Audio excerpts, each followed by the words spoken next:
এক ভাই প্রশ্ন করেছেন, সালাম ফিরিয়ে একবার আল্লাহ আকবার বলার কোনো দলিল আছে কি? আমাদের দেশে আমরা যখন জামাতের সাথে সালাত সম্পন্ন করে থাকি তখন সকলে সমস্বরে একবার বলে ওঠেন যে আল্লাহ আকবার, এবং তারা সহিহ বুখারী ও মুসলিমের একটি দলিল দিয়ে থাকেন। আসলে আমরা দেখি সেই দলিলটি কি। ইবনু আব্বাস রাদিয়াল্লাহু আনহুমা হতে বর্ণিত, তিনি বলেন যে তাকবীর শুনে আমরা বুঝতাম নবী সাল্লাল্লাহু আলাইহি ওয়াসাল্লামের সালাত শেষ হয়েছে। সহিহ মুসলিম হাদিস নাম্বার 583, সহিহ বুখারী হাদিস নাম্বার 482। অথচ অসংখ্য হাদিস প্রমাণ করে যে সালাত শেষ হয় সালাম ফেরানোর মাধ্যমে। সহিহ মুসলিম হাদিস নাম্বার 582। এছাড়া অপর বর্ণনায় এসেছে ওয়াতাহরিমুহাত তাকবীর ওয়াতাহলিলুহাত তাসলিম। নবী সাল্লাল্লাহু আলাইহি ওয়াসাল্লাম তাকবীরের মাধ্যমে সালাত শুরু করতেন এবং তাসলিম তথা সালামের মাধ্যমে তিনি সালাত শেষ করতেন। তিরমিজি হাদিস নাম্বার 238, ইবনু মাজাহ হাদিস নম্বর 275, 276, আবু দাউদ হাদিস নাম্বার 61। হাদিসটি সহিহ। অর্থাৎ আমরা জানতে পারলাম যে সালাত শুরু হয় তাকবীরের মাধ্যমে আর সালাত শেষ হয় তাসলিম তথা সালামের মাধ্যমে। অথচ আব্দুল্লাহ ইবনু আব্বাস রাদিয়াল্লাহু আনহুমা তিনি বলছেন যে তাকবীর শুনে বুঝতাম যে সালাত শেষ হয়েছে। সেই তাকবীর কি? সেই তাকবীরের ব্যাখ্যা তিনি অপর হাদিসে নিজেই করেছেন যে নবী সাল্লাল্লাহু আলাইহি ওয়াসাল্লামের সময় মুসল্লিগণ ফরজ সালাত শেষ করে উচ্চ স্বরে জিকির করতেন। ইবনু আব্বাস রাদিয়াল্লাহু আনহুমা বলেন যে আমি এরূপ শুনে বুঝতাম মুসল্লিগণ সালাত শেষ করেছে। সহিহ বুখারী হাদিস নাম্বার 841। ইবনু হাজার আসকালানী রহিমাহুল্লাহ বলেন এর অর্থ হচ্ছে যে আমি জিকিরের মাধ্যমে বুঝতে পারতাম যে সালাত শেষ হয়েছে। ফাতুল বারি 2 নম্বর খণ্ডের 421 পৃষ্ঠা। সৌদি আরবের ফতুয়া বোর্ড তারা ফতুয়া দিয়েছেন যে এর অর্থ হচ্ছে যে 33 বার করে সুবহানাল্লাহ, আলহামদুলিল্লাহ, আল্লাহু আকবার পাঠ করা। লাজনা আদ দাইমা 5 নম্বর খণ্ডের 420 নম্বর পৃষ্ঠা। অর্থাৎ প্রত্যেকেই এই ব্যাপারে একমত যে সালাত শেষ হয় সালাম ফেরানোর মাধ্যমে। আর নবী সাল্লাল্লাহু আলাইহি ওয়াসাল্লাম একবার তাকবীর বলেছেন এই মর্মে সঠিকভাবে আমরা কোনো হাদিস পাই না। এছাড়া আব্দুল্লাহ ইবনে আব্বাস রাদিয়াল্লাহু আনহুমা তিনি যে বলেছেন যে তাকবীর শোনার মাধ্যমে আমরা বুঝতাম যে সালাত শেষ হয়েছে, তিনি আবার অপর হাদিসে তিনি বর্ণনা করেছেন যে লোকেরা যখন জিকির করতে করতে ফিরত বা সালাত শেষ হলে যখন লোকেরা জিকির করত তখন আমরা সেই জিকির শুনে বুঝতাম যে সালাত শেষ হয়েছে।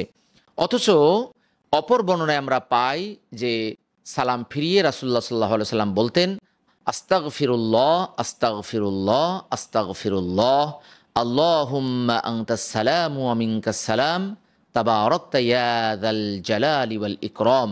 সহিহ মুসলিম হাদিস নাম্বার 591, আবু দাউদ হাদিস নাম্বার 1512। হাদিসটি সহিহ।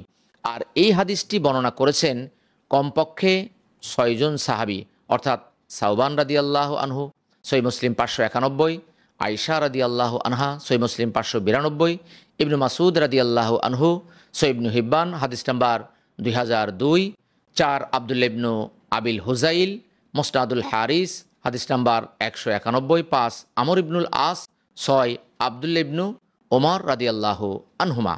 অর্থাৎ এই সকল সাহাবীরা বর্ণনা করেছেন যে নবী সাল্লাল্লাহু আলাইহি ওয়াসাল্লাম সালাম ফিরিয়ে বলেছেন যে আস্তাগফিরুল্লাহ আস্তাগফিরুল্লাহ আস্তাগফিরুল্লাহ আল্লাহুম্মা আনতাস সালামু ওয়া মিনকাস সালাম তাবারাকতা ইয়া যাল জালালি ওয়াল ইকরাম। শুধুমাত্র আব্দুল্লাহ ইবনে আব্বাস বলেছেন যে জিকির শুনে বুঝতে পারতাম যে সালাত সম্পন্ন হয়েছে। জিকিরটা কি? জিকির তো সালামও জিকির হতে পারে, বা আরও যে সমস্ত দোয়া রয়েছে আশহাদু আল্লা ইলাহা ইল্লাল্লাহু ওয়াহদাহু লা শারীকা লাহু আল্লাহুম্মা লা মানিআ লিমা আ'তাইতা ওয়া লা মু'তিয়া, এই জাতীয় জিকিরগুলো শুনে তিনি বুঝতে পারতেন সালাত শেষ হয়েছে। তিনি একবারও বলেননি যে রাসূলুল্লাহ সাল্লাল্লাহু আলাইহি ওয়াসাল্লাম একবার আল্লাহু আকবার বলেছেন বা কেউ আল্লাহু আকবার বলেছেন। তাকবীরের ব্যাখ্যা তিনি নিজেই করে দিয়েছেন। এছাড়া হাদিস ফিকার যে প্রসিদ্ধ ইমামগণ রয়েছে তাদের কেউই এই মর্মে মত পেশ করেননি যে সালাম ফিরিয়ে একবার আল্লাহু আকবার বলা সুন্নত। মক্কা মদিনার কোনো ইমামকেও আমরা এমন করতে দেখি না, বা মক্কা মদিনায় এই আমলটিও আমরা খুঁজে পাই না। সুরাইম সুদাইসি সহ যারা ইমাম খতিব রয়েছেন নিজেরাও পাঠ করেন না, অন্যকেও পাঠ করতে উদ্বুদ্ধ করেন না। অথচ আমাদের বাংলাদেশে আমরা এর ভিন্ন চিত্র দেখতে পাই। বিভিন্ন মসজিদে একটি চার্ট আমরা দেখতে পাই, যে চার্টে লেখা থাকে যে সালাম ফিরিয়ে একবার আল্লাহু আকবার বলবেন, যদিও আমরা এর কোনো দলিল খুঁজে পাইনি। কেননা আব্দুল্লাহ ইবনে আব্বাস রাদিয়াল্লাহু আনহুমা তিনি বলেছেন যে আমরা তাকবীর শুনে বুঝতাম যে রাসূল সাল্লাল্লাহু আলাইহি ওয়াসাল্লামের সালাত শেষ হয়েছে। আবার তিনি ব্যাখ্যা করে বলেছেন যে আমরা জিকির শুনে বুঝতাম রাসূল সাল্লাল্লাহু আলাইহি ওয়াসাল্লামের সালাত শেষ হয়েছে। আর জিকির কি সেটা তো আমরা জানি, অনেকগুলো জিকির রয়েছে।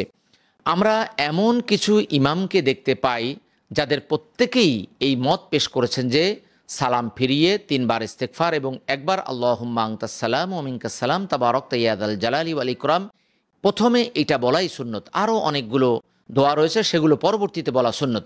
তাদের অন্যতম হচ্ছে ইমাম নববী রহিমাহুল্লাহ, ইমাম ইবনু তাইমিয়া রহিমাহুল্লাহ, ইমাম ইবনুল কাইয়িম রহিমাহুল্লাহ, ইবনুন নাজ্জার রহিমাহুল্লাহ, রামলি রহিমাহুল্লাহ, বাহাতি রহিমাহুল্লাহ, শায়েক বিন বাজ রহিমাহুল্লাহ, শায়েক বকর আবু জাইদ রহিমাহুল্লাহ, শায়েক সালে বিন ফাউজান রহিমাহুল্লাহ। এছাড়া সৌদি আরবের স্থায়ী ফতুয়া বোর্ডও এই মর্মে ফাতুয়া দিয়েছেন যে তিনি তাকবীর বলতে যেটা বুঝিয়েছেন সেটা হচ্ছে ৩৩ বার করে সুবহানাল্লাহ, আলহামদুলিল্লাহ, আল্লাহু আকবার পাঠ করা। কেউই বলেননি বা অধিকাংশই এই মত পেশ করেননি যে একবার আল্লাহু আকবার বলা সুন্নত, বা আমরা হাদিসেও খুঁজে পাইনি। অতএব এখন থেকে আর কেউই এই দলিলবিহীন কাজটি করব না, অর্থাৎ আমরা সালাম ফিরিয়েই বলবো আস্তাগফিরুল্লাহ, আস্তাগফিরুল্লাহ, আস্তাগফিরুল্লাহ, আল্লাহুম্মা আনতাস সালাম ওয়া মিনকাস সালাম তাবারাকতা ইয়া যাল জালালি ওয়াল ইকরাম। যারা একবার আল্লাহু আকবার বলে বুঝবেন যে তারা আসলে হাদিসের খেলাপ আমল করছে, হাদিসে এমনটি বলা হয়নি। আশা করি বিষয়টি অনুধাবন করতে পেরেছেন।